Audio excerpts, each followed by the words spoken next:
Okay, so around 2006, I invested in one of these power probes, and this thing is awesome. I've used it for thousands of electrical problems, you know, the diagnostic part of it. And I probably won't show this much in any of my upcoming how-to videos because it's not really what a do-it-yourself person would have, but it's so awesome that I have to make a video about it. This is like one of the early ones. It had problems with dinky wires and problems with the circuit board in here. It still works fine, but it was time to upgrade.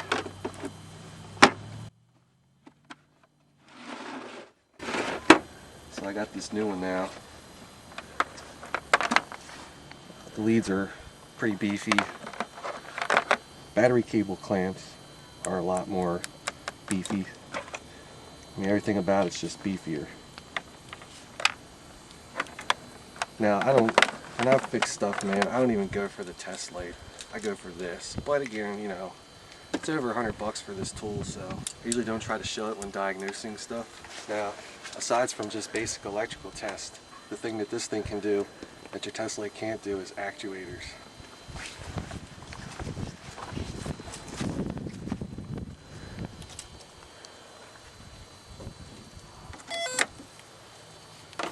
Make sure we got juice. Cool. Sometimes when you have something that doesn't work in the car, you can just pull it out of the car and just test it right here on the workbench. So let's just say I had an HID ballast that I wanted to test before I installed it in the truck. Just plug the bulb in.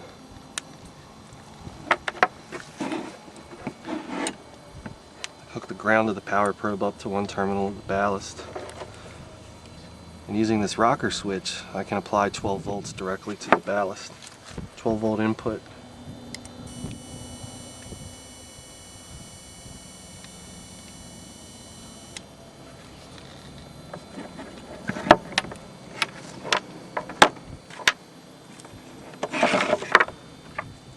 If I had a bulb and I wanted to know if it worked or not,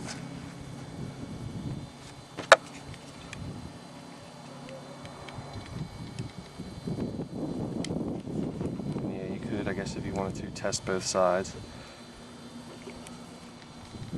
both elements, I mean.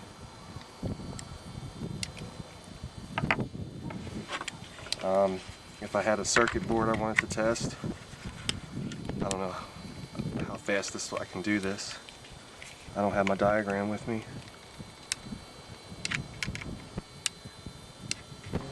So let's just say someone brought me this deck and they wanted me to install it. I'm not going to go and tear the dash apart and install the radio. I don't even know if it works. So I can use the power probe to do that. Trim down the ground lead. I'll connect the ground of my power probe to that. I'll take the switched and constant B+ leads of the radio, strip them back a little bit, wire them together. I'll take my power probe, put 12 volts on those two leads. The deck should turn on. And it did. So I can tell right away if the deck's any good without even taking apart one trim panel in the car. Real time saver.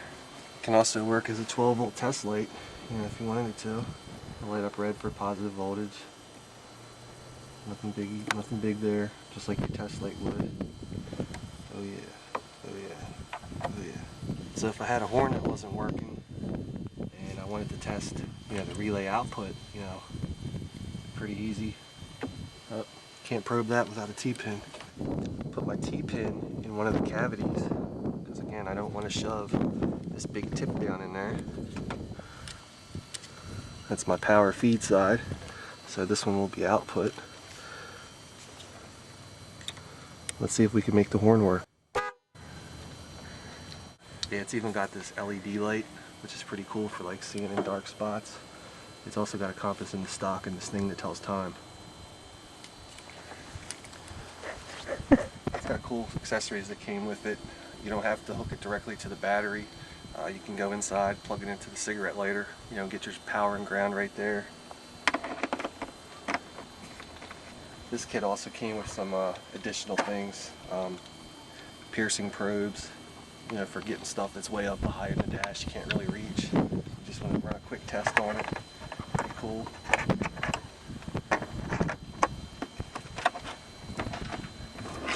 Got some additional connectors for a variety of automotive things. Wonder what would happen if we touched two of them together.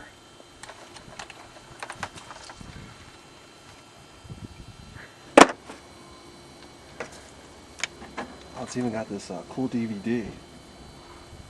It's got a training video. Well, I've never watched a training video, so fuck you, training video. If you wanted to run actuators, I mean, you have to run a wire, take a piece of wire from your positive terminal and a wire from your negative terminal and do it that way, and that's the caveman way of doing it, you know. This is boss. And I was on YouTube the other day, someone asked me, "Yo man with 3LT, why ain't you on Trail Boy no more?" I've moved. You can find me at gmtnation.com. Links in my profile.